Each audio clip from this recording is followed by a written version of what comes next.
Ma vie a été consacrée à qui? Par qui? Et pour quelles raisons? Ce sont des questions qui viennent vers le Seigneur. Je ne sais pas quel problème te ronge. Mais Anne montait, descendait, maman, des années et des années et des... avec les mêmes problèmes, avec la même honte, avec la même ignominie, avec le célibat international. Jésus va te façonner, Jésus va te rendre propre.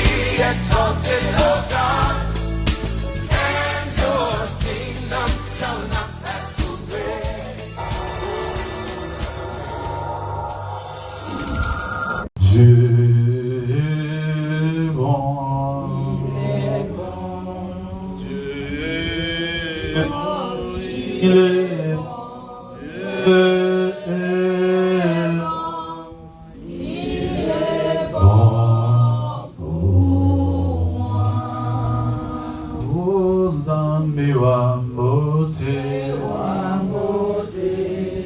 Zami wa mote, Zami Wambote, quoi mon nom. Seigneur Jésus, toi tu es la parole faite chair. Nous voici devant ton trône de grâce. Nous voulons ce matin nous associer aux 24 vieillards, aux 4 êtres vivants et à l'armée céleste. Nous voulons unir notre culte à eux pour élever ton trône éternel. Que tu sois élevé de manière à ce que tu nous bénisses. Que ce culte, Seigneur, soit un culte de restauration, soit un culte de joie, soit un culte de repentance et de communion avec toi. Bénis quiconque suit les cultes de chez lui, bénis quiconque est dans la salle. Et bénis tous ceux qui sont fatigués et accablés sur les lits d'hôpitaux. Et bénis tous ceux qui sont en train de traverser des moments difficiles, qui ont perdu un être cher. Que la parole leur soit aussi favorable et réconfortante ce matin. C'est en ton nom, Jésus, que nous avons prié et nous enveloppons, Seigneur, cet endroit de ton feu. Et nous neutralisons tous les esprits du mal qui n'est ni part, ni pacte, ni impact. Au nom de Jésus, nous avons prié. Et nous disons Amen. Si tu acclames Jésus, je vais prêcher. Aide ton voisin à acclamer. Amen, amen, amen. Nous avons terminé aujourd'hui notre 3e module d'enseignement sur cette semaine après la Pentecôte, c'est-à-dire cette semaine plutôt après la Pâque. C'était la Pentecôte. Et quand nous avons commencé la Pentecôte, nous avons dit que dans le livre de Jean, chapitre 16, versets 7 à 8, Jésus promet, il dit, il est avantageux pour l'Église que je m'en aille, car si je m'en vais, c'est à ce moment-là que je vous enverrai le Saint-Esprit. Et le Saint-Esprit, ce n'est pas un esprit faiseur de bruit, ce n'est pas un esprit de parler en langue et de prophétie, mais Jésus a étalé en 3. Jésus a mis en 3 l'ordre de mission du Saint-Esprit. Quelqu'un dit Amen. Amen. Dis après moi l'ordre de mission. Vous savez, ces choses pour nous, moi j'ai fait l'armée, quand je les prêche, je comprends très bien. Et quand je regarde, je dis oui, un militaire ne peut pas se déplacer d'une région à l'autre sans l'ordre de mission du commandant bataillon. Non. C'est-à-dire pour se déplacer, faire d'une province à l'autre, il faut un ordre de mission. Il faut l'ordre. Alors, pour moi, quand je dis, le Saint-Esprit est venu, et dans ses poches, il avait 3 ordres de mission. La première, la Bible dit, lorsque le Saint-Esprit viendra dans le monde, sa première mission sera de convaincre le monde en ce qui concerne les péchés. Et j'ai décortiqué et détaillé et j'ai expliqué c'est quoi être convaincu du péché. Et je suis resté profondément inscrit sur Jésus lui-même. J'ai démontré comment Jésus, ayant compris que sa famille, c'est-à-dire la famille d'Abraham, du côté paternel et du côté maternel, sa famille était la famille de Ruth. Ruth avait pour descendance Moab. Et Moab, c'est cet enfant né de l'inceste de l'autre avec ses filles. Et du côté d'Abraham, Abraham, c'est cette famille dans laquelle les totems ont vu les jours pour la première fois. Jésus, quand il a compris ça, il a changé d'attitude, il a changé la façon de faire. Il a dit oui, je suis venu en tant que Dieu pour sauver l'humanité. Mais la famille dans laquelle je suis allé naître, c'est une famille qui ne peut pas régner. Amen. Hein? Et pour régner, Jésus-Christ a dit non. Quelle est la solution? Première chose, il faut la repentance. La solution de tout péché, c'est la repentance.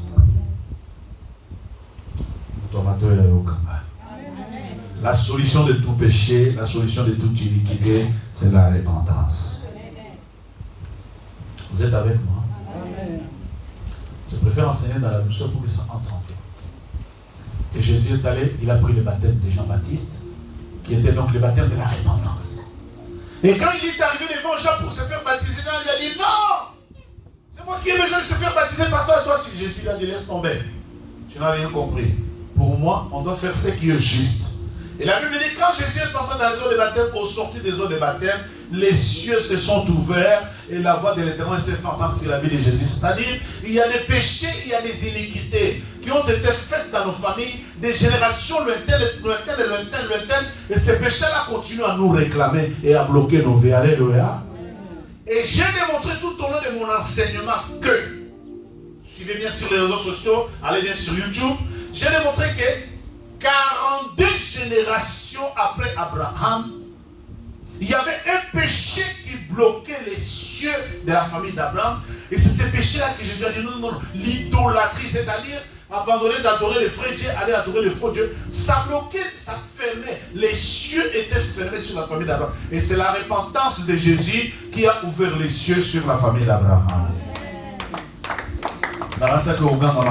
Amen. La Bible dit quand Jésus est sorti de l'eau, les cieux se sont ouverts.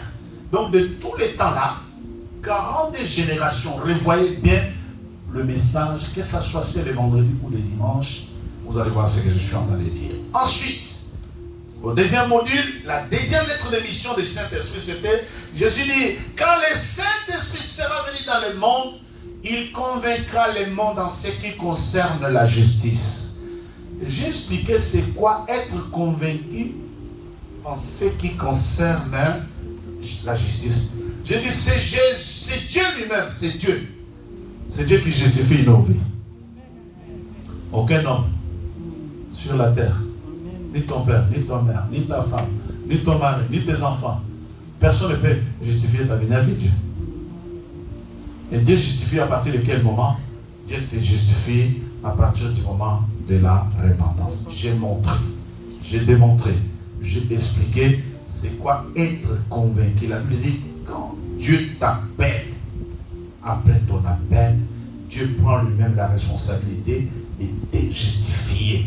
Et j'ai expliqué comment Dieu justifie. J'ai démontré l'exemple de Paul qu'on appelle Saul, et je suis revenu sur le même Jésus encore. J'ai dit Paul était un criminel meurtrier. Il avait même la lettre de mission à main en train de partir à Damas pour tuer. Et sur les chemins, il rencontre Jésus. Il tomberait de mort, il devient aveugle. C'est là que Dieu l'interne en jeûne pendant 3 jours. Et pendant son jeûne, Dieu va parler à Ananias et qu'Ananias aille pour prier. Ananias dit, mais cet homme-là, il tue les chrétiens. Dieu lui dit, toi tu le rates pour criminel, mais moi je les justifie. Amen. Hein? Donc le Saint-Esprit, c'est-à-dire pendant que écoutez très bien, depuis que tu es venu à Jésus, si tu te répands bien, les gens, ta famille, les amis, les quartiers, tout le monde peut te regarder comme un impie, mais Dieu t'a déjà justifié. Alléluia.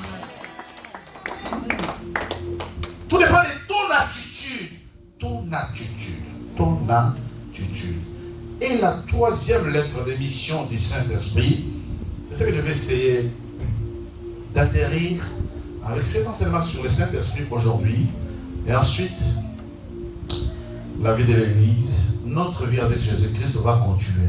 La Bible dit que toutes ces choses sont bonnes pourvu que tu les écoutes en faisant attention. Alléluia. Amen. Et que tu les prennes à cœur. Je peux bien prêcher, je peux bien parler, mais est-ce que ton cœur est bien disposé? Troisième module, la Bible dit, lorsque l'Esprit Saint sera venu, il convaincra le monde en ce qui concerne les jugements. Lis-moi le verset de la base qui est donc Jean 16. Et ensuite, aujourd'hui, nous entamons et nous terminons. Il est 2 versets de base, Jean 16, 7 à 8. Et ensuite, nous entamons et clôturons.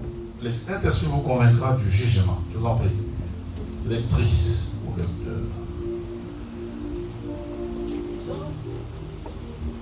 Je lis la parole de Dieu dans le livre de Jean 16, 7 à 8 au nom de Jésus. Amen. Cependant, je vous dis la vérité. Il vous est avantageux que je m'en aille, car si je ne m'en vais pas, le consolateur ne viendra pas vers vous. Mais si je m'en vais, je vous l'enverrai. Et quand il sera venu, il convaincra le monde à ce qui concerne le péché, la justice et le jugement, parole de l'Éternel. Il convaincra le monde en ce qui concerne le péché, la justice et le jugement. Maintenant, je pose la question que vous asseoir. Merci. C'est quoi être convaincu par le Saint-Esprit en ce qui concerne le jugement? C'est quoi être convaincu? C'est quoi? Jésus dit, il vous est avantageux que je m'en aille, car quand je m'en irai, je vous enverrai le Saint-Esprit. Et quand il sera venu, c'est-à-dire au moment où le Saint-Esprit viendra, il vous convaincra du jugement. Amen. Que quelqu'un dise être convaincu du jugement. Être convaincu du jugement. Maintenant, laisse-moi prêcher. Jean chapitre 3, verset 17. Jean 3, 17, s'il vous plaît. Jean 3, 17, au nom de Jésus.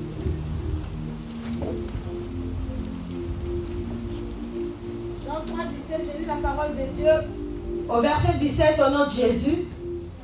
Dieu, en effet, n'a pas envoyé son Fils dans le monde pour qu'il juge le monde, mais pour que le monde soit sauvé par lui, parole de l'Éternel. Continue jusqu'à 19. Celui qui croit en lui n'est point jugé, mais celui qui ne croit pas est déjà jugé, parce qu'il n'a pas cru au nom de, parce qu'il n'a pas cru au nom du Fils unique de Dieu. Et ce jugement, c'est que la lumière étant venue dans le monde, les hommes ont préféré les ténèbres à la lumière, parce que leurs œuvres étaient mauvaises, parole de l'Éternel. Amen. Oh, j'attendais un bon amen. Amen. Être convaincu du jugement, ma soeur, mon frère bien-aimé dans les Seigneurs. La Bible dit, et ce jugement, c'est que la lumière étant venue dans le monde, les hommes ont préféré les ténèbres à la lumière parce que leurs œuvres étaient mauvaises. Vous êtes avec moi? Oh, vous êtes avec moi? Amen. Est-ce que tout va bien? Amen. Quand le Saint-Esprit sera venu dans le monde, il vous convaincra du jugement. Ce jugement, c'est que la lumière étant venue dans le monde, les hommes ont préféré les ténèbres à la place de la lumière.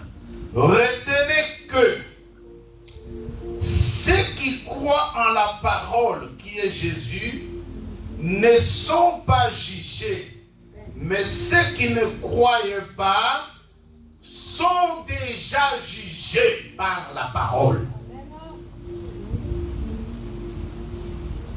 Ceux qui croient et marchent selon la parole, selon que dit la parole, qui craignent la parole, ne sont pas jugés. Mais tous ceux qui ne croient pas, tous ceux qui marchent au contraire de la parole de Dieu, sont déjà jugés. Et ces jugements, tu ne verras pas un juge du tribunal de grande instance de Paris. Ces jugements, c'est le juge suprême qui est la parole dont tu as dans tes mains. Amen. Amen. La Bible dit, les gens, les hommes plutôt, ont préféré les ténèbres à la lumière parce que leurs œuvres étaient mauvaises. Amen. Amen. Oh, dis Amen et bien. Amen. Vous voulez que je dise quoi d'autre? La Bible dit, quand le Saint-Esprit sera venu, il convaincra les mondes en ce qui concerne les jugements. Alors, c'est quoi ces jugements et comment on est jugé? Ces jugements, c'est que la lumière est venue dans les ténèbres pour éclairer les hommes, mais les hommes n'ont pas souhaité recevoir la lumière.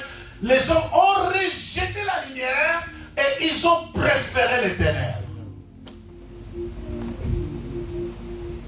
Et en faisant tout simplement ces comportements-là, il y a un verset dans lequel, quand j'enseigne sur les effets négatifs suite aux alliances faites avec les diables, célèbrement j'ai dit, et tous les peuples qui l'ont entendu ont justifié Dieu. Mais les docteurs de la loi et les publicains, en refusant de recevoir la parole de Dieu, ont rendu nul à leurs yeux, ont rendu zéro le dessein de Dieu dans nos vies. Quelqu'un peut dire Amen. Amen. Vous savez, quand il y a la parole de Dieu qui est bonne, il faut être une assemblée vivante. Il faut recevoir la parole de Dieu par les acclamations, par les cris d'Alléluia. Ne restez pas comme si on ne vous a rien dit. La Bible dit, nos familles ayant rejeté la parole de Dieu ont multiplié par zéro tout ce que Dieu avait prévu pour nous.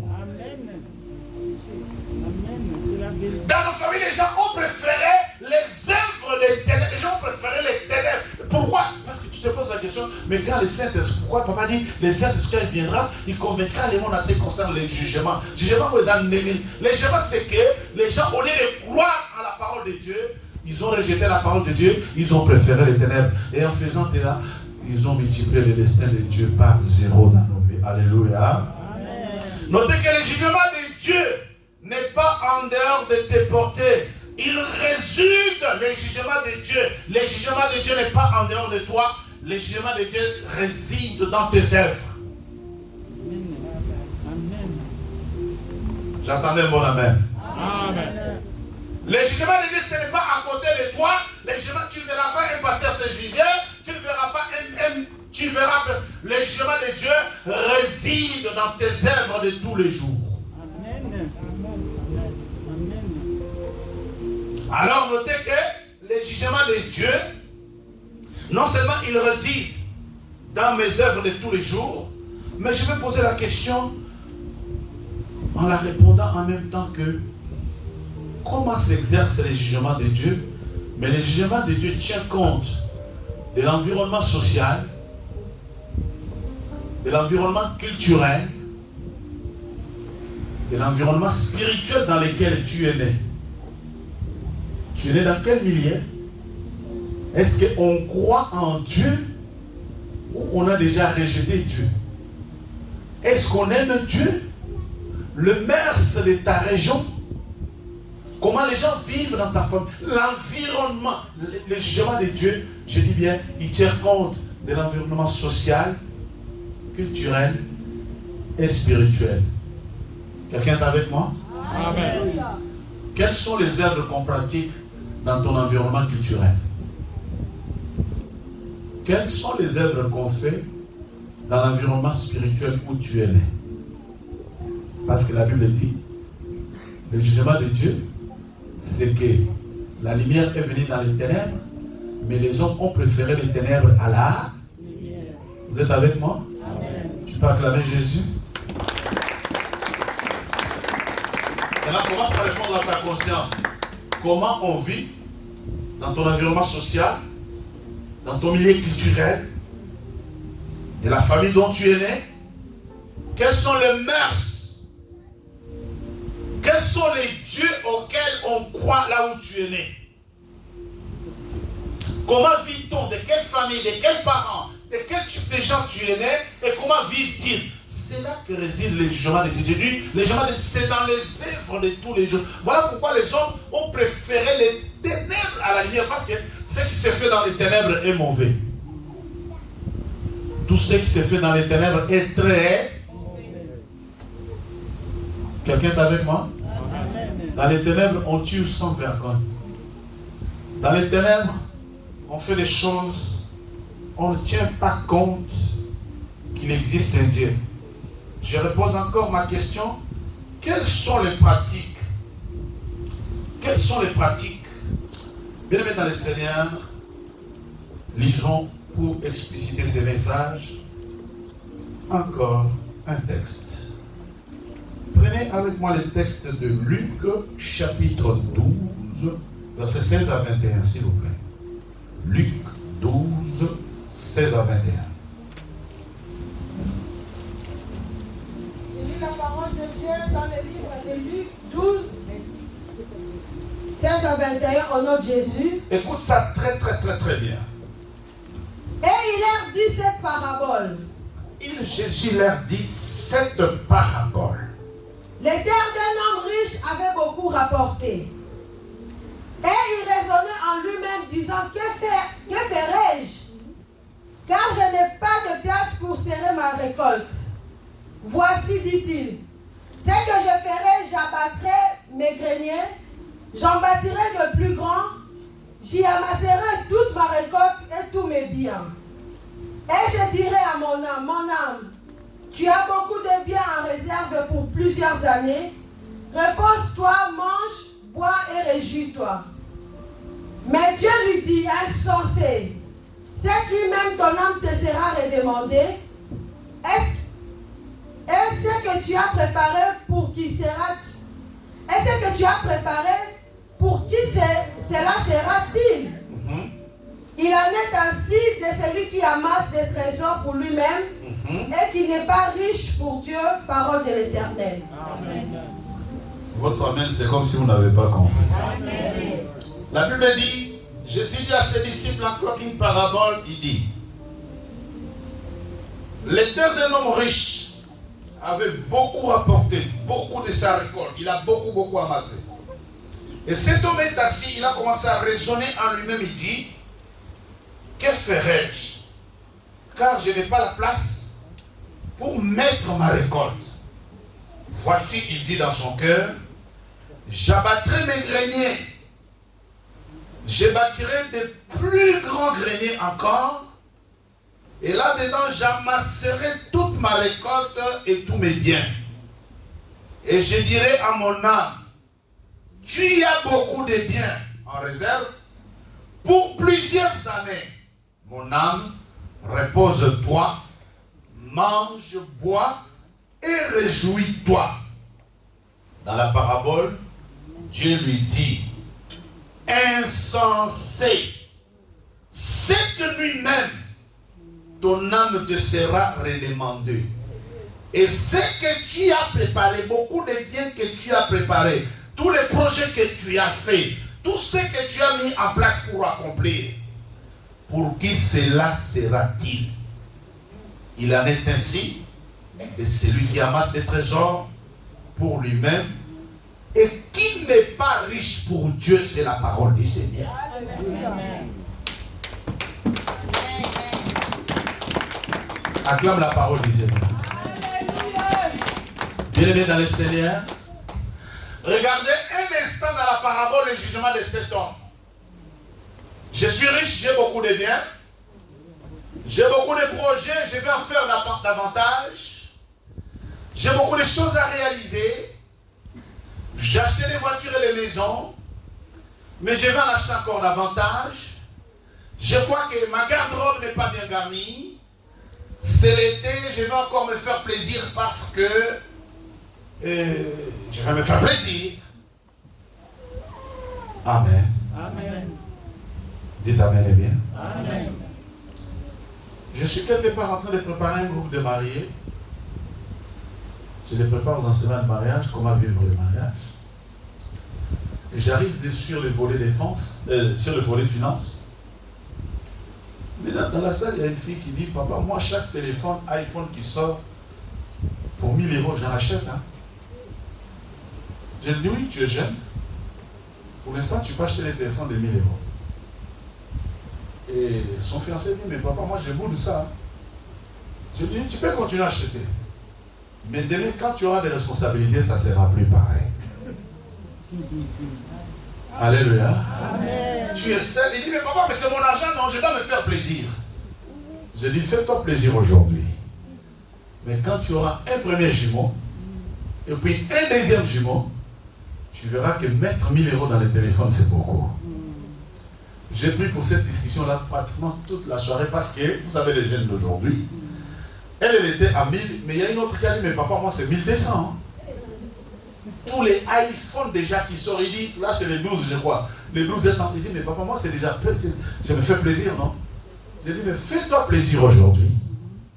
Mais si Dieu prend ton âme demain, les iPhones restera pour quelqu'un d'autre.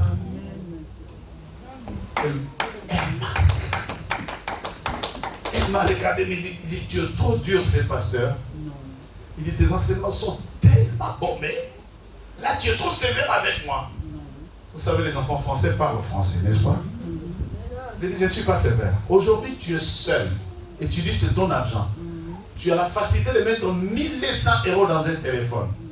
Toi, tu achètes 1200 €, moi j'achète 50 €, nous allons faire le même appel. Hein? Amen. Bien aimé dans le Seigneur. Tu vois, cet homme riche, il a tellement amassé les richesses, il a tellement accumulé. Il dit à son âme, mais mon âme, il a porté un, bien aimé, ne porte pas un jugement sur toi-même, laisse la parole de Dieu te porter un vrai jugement. Donc pour lui, laisse-moi faire encore davantage, comme ça demain je serai plus riche, je n'aurai plus rien à faire. Et il dit, mon âme, repose-toi en paix, parce que tu as beaucoup de richesses. Et Dieu lui dit, ok, tu as beaucoup de richesses pour toi, mais tu ne fais rien pour moi. Alléluia. Amen. Lis le verset 21, madame. Écoutez bien. Lis le verset 21. Le verset 21. Il en est ainsi de celui qui amasse des trésors pour lui-même et qui n'est pas riche pour Dieu. Il y a des gens qui ont des trésors pour eux-mêmes, mais pour Dieu, ils sont en la participation dans la maison de Dieu, la participation dans les finances de Dieu, zéro. Mais pour s'acheter les dernières marques de l'or, le boutin, Kabelo, non, le boutin, c'est le boutin? Le Bouddha. Je cherche le boutin d'abord. Christian Louboutin, c'est lui, hein? Dites Amen. Oh, le Amen à lui. Amen. Kabelo, ça peut être banal. Hein? Mais figurez-vous, je vois des jeunes filles.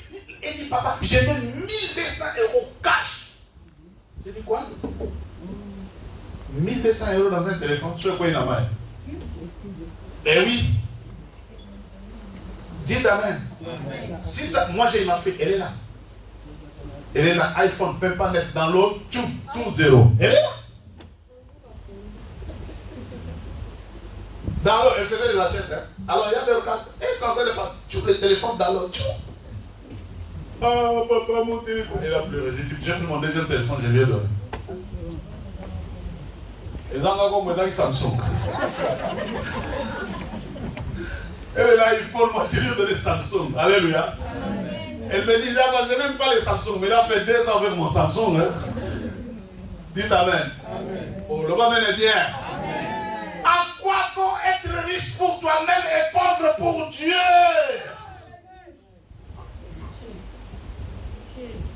Le jugement de Dieu. Comment regardes-tu les choses? Je dis, le jugement de Dieu n'est pas hors de toi. Jean 3, 17 à 19 dit clairement que le jugement de Dieu, pourquoi les hommes ont rejeté la lumière en préférant les ténèbres, c'est parce que leurs œuvres sont mauvaises. Comment sont tes œuvres? Bien, il y a des chrétiens qui sont les chrétiens de malice. Chrétiens, mais dans la malice. Quand tu vas dans les dictionnaires, tu prends micro Robert, malice, il y a 2 définitions. Première définition, malice. Ils disent d'abord vieille définition. Vieille définition de malice, c'est la méchanceté. Maintenant, il note en bas, définition moderne de la malice. J'ai noté, écoutez bien, définition moderne, c'est la tournure de l'esprit de la personne qui prend plaisir au mal. Les chrétiens d'aujourd'hui, les gens dans l'église prennent plaisir au mal. Les gens sont dans l'église prenant plaisir au mal, vivant dans la malice, dans la méchanceté. Et je me pose la question, mais où va le monde? Je voulais dire, où vont les chrétiens? En enfer ou aux cieux? Lorsque l'Esprit sera venu, il convaincra le monde en ce qui concerne les jugements. Regarde très bien les jugements de cet homme riche. Il dit, mais j'ai beaucoup de richesses, je vais amasser encore de richesses. Et Dieu lui dit, bon, je vais t'expliquer, je vais te donner la bonne explication. Tu as des richesses aujourd'hui, mais cette nuit même, alléluia. Amen. Dites Amen. Amen. Bien-aimé, tout peut s'arrêter dans un clic. Amen. Amen. Tout peut s'arrêter dans un seul instant. À qui iront tes richesses? Que te serviront tes richesses? Dieu m'a déjà fait grâce dans mon ministère, dans l'exercice de mon ministère. J'ai enterré des grands. J'ai accompagné la fin de ces jours des grands de ce monde. Je vois la fin des gens misérables. La fin des gens est souvent misérable. Bien-aimé dans le Seigneur, que le Saint-Esprit te convainque de tes œuvres. Oh, je dis à quelqu'un, que le Saint-Esprit te convainque de tes œuvres. Amen. Bien-aimé, tu vis dans quel environnement? Les gens qui t'entourent, les gens que tu fréquentes, les gens de ta contrée, les gens de ta patrie, les gens de tes origines, c'est quel type de gens qui tu fréquentes? J'aime souvent dire, dis-moi qui tu fréquentes et je te dirai le degré de ta grandeur. J'attendais votre amen. Hein? Amen. Dis-moi qui tu côtoies, je te dirai le degré de ta grandeur. Et notez que la grandeur d'un homme, ce n'est pas l'extérieur, la grandeur d'un homme sort au-dedans de lui. Amen. Bien-aimé dans le Seigneur, cet homme riche était très pauvre pour Dieu. Je vais terminer mon sermon. Je fais le pari d'être vraiment à l'heure et à jour aujourd'hui. Quand le Saint-Esprit sera venu, mais il convaincra le monde en ce qui concerne le péché, la justice, mais aussi les jugements. Et les jugements de Dieu, notez qu'ils résident dans tes œuvres. Dans tes œuvres, car Jésus marchant, Jésus apportait un jugement sévère sur certaines villes, sur certaines personnes. Pour exemple, je vous cite toujours l'exemple de Capernaum. Capernaum, quand tu lis la Bible, Capernaum est repris plusieurs fois. Jésus a fait plusieurs miracles sur cette ville. Les chrétiens d'aujourd'hui, nous voyons des miracles, nous vivons des expériences personnelles, nous sommes visités par Dieu, guéris, rétablis par Dieu, mais nous sommes semblables aux chrétiens de Capernaum.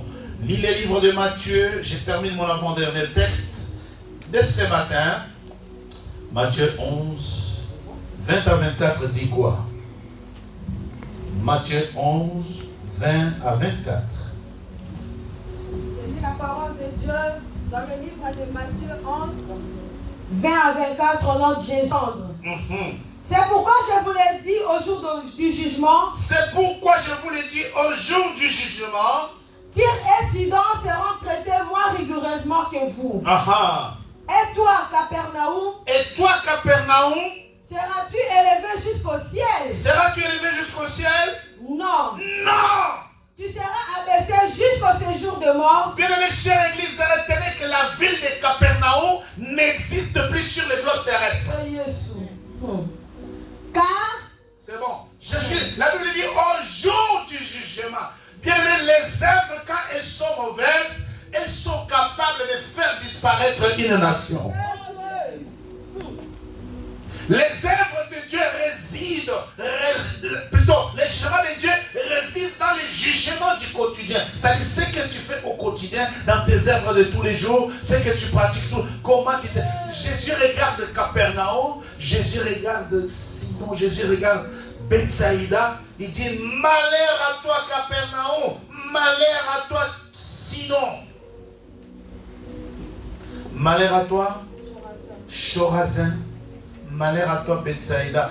Si les miracles qui ont été faits en toi ont été faits à Sodome et à Gomorrhe, les gens se seront repentis. Alléluia. Bien aimé, quand il n'y a pas la repentance, les cieux sont bloqués et les gens sont capables de disparaître.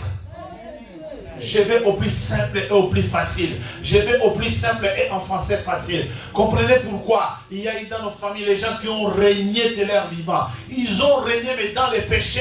Après leur mort, plus rien. Amen.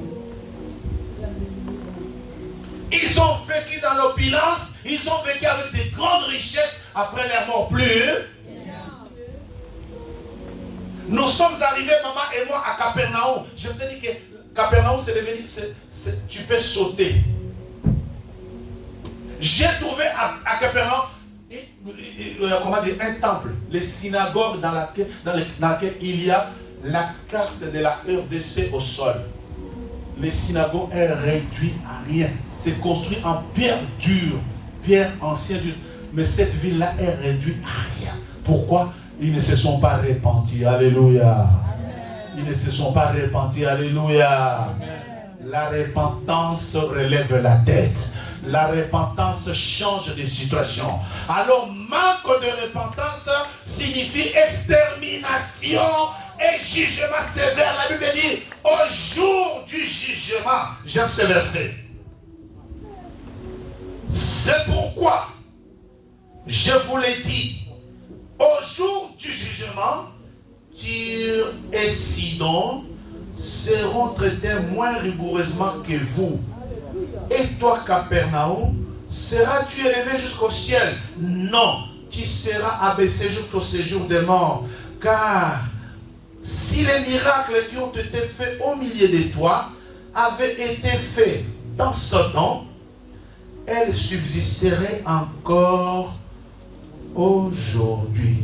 C'est pourquoi je vous l'ai dit, au jour du jugement, le pays de Sodome sera traité moins rigoureusement que toi. Vaut mieux n'avoir pas été chrétien, vaut mieux n'avoir pas été dans l'église, que être dans l'église et vivre avec la malice, comme le dit le frère Paul aux Corinthiens. Ne vis pas dans l'église en inversant les choses. Le jugement de Dieu est sévère. Le jugement de Dieu, bien aimé, si tu ne veux pas passer par le jugement de Dieu, sois un chrétien repentant, que tous les jours de ta vie, tu pleures dans la repentance. Je dis bien, tu pleures dans la... Dors dans la repentance, réveille-toi dans la repentance, marche dans la repentance. Car je vous ai dit, Jésus-Christ s'est arrêté 42 générations après Abraham. La Bible cite bien, d'Abraham à David, 14 générations. De David à la déportation, 14 générations. De la déportation à Jésus, 14 générations. Et 14 fois 3 fois, Jésus s'est arrêté 42 générations après. Il a dit, quelle est la solution qui est capable de changer ma famille?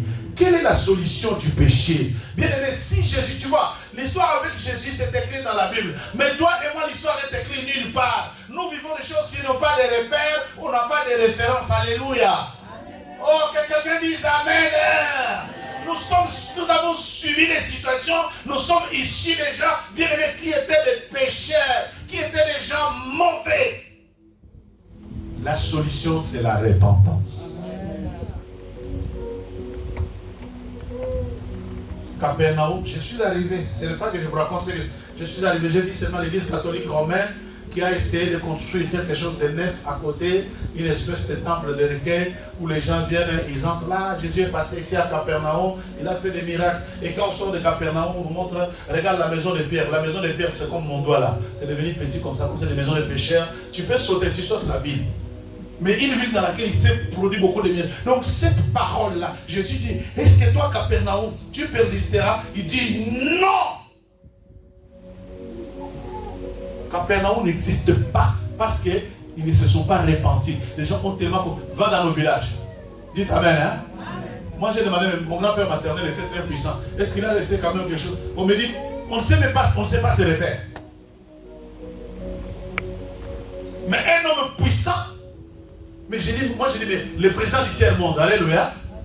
Oh, dites amen et bien. Amen. Tous les présidents du tiers-monde avaient des villas, des maisons. De l'air vivant, ils étaient opulents. Mais tu n'as même pas. Je suis arrivé à Kisangani et on me montre la maison de l'ancien président, mais c'est une poubelle. C'est réduit à néant. C'est une habitation de cafards et de souris. Je dis, mais comment quelqu'un qui a régné dans l'hôpital? Les péchés ferment les cieux, les péchés réduisent à néant, les péchés détruisent. Alors je dis aux chrétiens, les livres des Corinthiens, vous lirez chez vous à la maison. 1 Corinthiens chapitre 14, verset 7-20. Lis chez toi à la maison ces versets correctement. Ne sois pas un chrétien qui vit avec la malice. 1 Corinthiens 14, 20. La malice, c'est le fait de vivre dans la méchanceté. Les chrétiens sont capables. La Bible dit, est-ce que quand tu fais la méchanceté en tant que chrétien, où est le Saint-Esprit pour te dire que ça c'est méchant? L'homme est bien.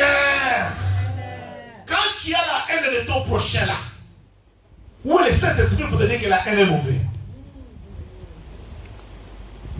Vous êtes avec moi?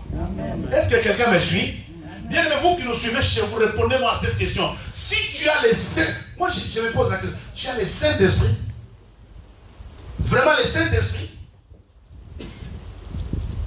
Il te donne vraiment la colère d'une journée entière et il ne te rappelle pas que tu es en colère?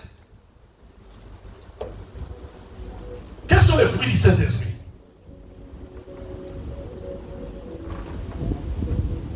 Tu cries, tu parles le mal de ton prochain, tu prends 30 minutes à parler le mal de quelqu'un. Le Saint-Esprit ne te rappelle pas que parler le mal de quelqu'un c'est un péché? Il est où? Les œuvres. Dis après moi les œuvres. Allez au Guéoté, les œuvres. Dis-le très gentiment, les œuvres. La Bible dit leurs œuvres étaient mauvaises. Ils ont préféré l'Éternel parce que leurs œuvres étaient la langue, petit membrane du corps, mais qui a plusieurs responsabilités. Quelles sont les œuvres de ta langue au matin, midi, au soir? Ta langue dit quoi? Que sort de ta bouche? Chers chrétiens, prions pour être sauvés. Prions pour avoir la vie éternelle. Ne faites pas comme les riches qui ont amassé les richesses, qui a dit, mais mon jardin, mes champs m'ont multiplié, j'ai beaucoup d'argent, laisse-moi en faire davantage. Dieu lui dit, insensé. N'ayez pas l'avantage d'argent, le jugement de Dieu sera sévère. Il dit, cette nuit même, je vais prendre ton âme. Et l'argent que tu as amassé, les biens que tu as amassés, ça te servira à quoi? Dis, ça me concerne. Ah, même au banc de Colomba, dis, ça me concerne. Si ce n'est pas d'avoir peur, change tes œuvres. Les enfants, la jeunesse. Quelles sont tes œuvres sur les réseaux sociaux? Il n'y a pas que les enfants sur les réseaux sociaux. Les papas et les mamans sont devenus champions des réseaux sociaux. Dites amen. Oh, dites amen. Amis des réseaux sociaux. Les œuvres. J'ai beaucoup d'argent, j'ai amassé, j'ai multiplié. Je vais faire en sorte que ça se multiplie. Et je dirai à mon âme, repose-toi en paix. Est-ce que tu as la paix de l'âme sans Jésus? Est-ce qu'il y a la paix dans l'âme sans Jésus? Alors je voudrais terminer cet enseignement sur les 3 missions spéciales et profondes du Saint-Esprit,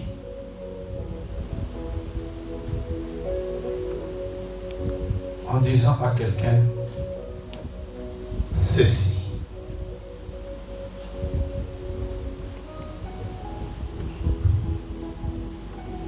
Prête-moi attention très bien. Oh mon âme bénis le Seigneur. Jacques, chapitre 2, verset 13. Car le jugement de Dieu est sans miséricorde pour qui n'a pas fait miséricorde. La miséricorde triomphe du jugement. C'est la parole du Seigneur. Même si tu n'as pas dit amen. Tu veux que je la lise pour le maire? Jacques chapitre 2 verset 13. Car le jugement de Dieu, car le jugement est sans miséricorde pour qui n'a pas fait miséricorde.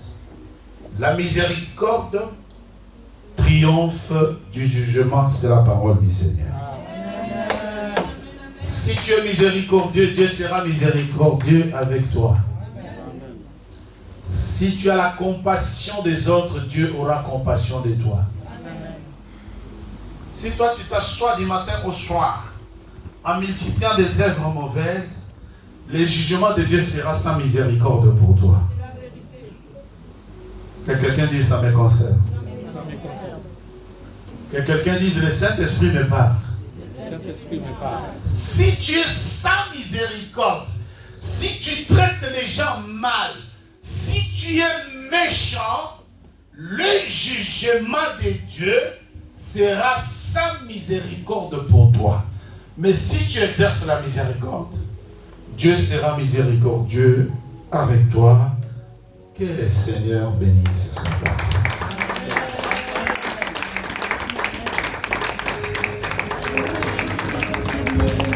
Tu t'aimerais dans la méchanceté, dans la calomnie. Mais Dieu te dit aujourd'hui, on est là, il est le Dieu miséricorde. Il est miséricordieux pour ta vie. On va s'adorer. Alléluia. Reconnaisse que tu es digne. Tu es digne, Alléluia.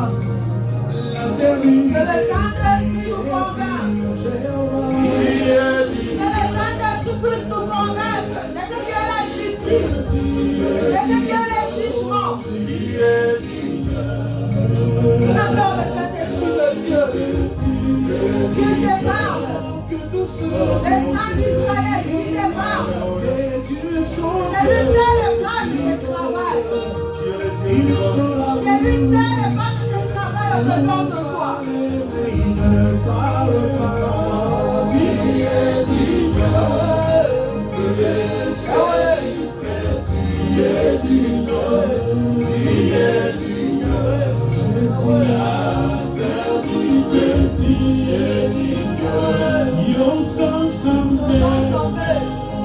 Tu es Dieu dans nos vies, Jésus. Tu es Dieu dans nos cœurs, Jésus. Tu es Dieu dans nos familles, Jésus. Tu es Dieu dans nos maisons, Jésus. Tu es Dieu dans nos familles. Tu es Dieu dans nos foyers, Jésus. Alléluia, tu es digne d'être adoré. Alléluia, gloire à toi, Jésus.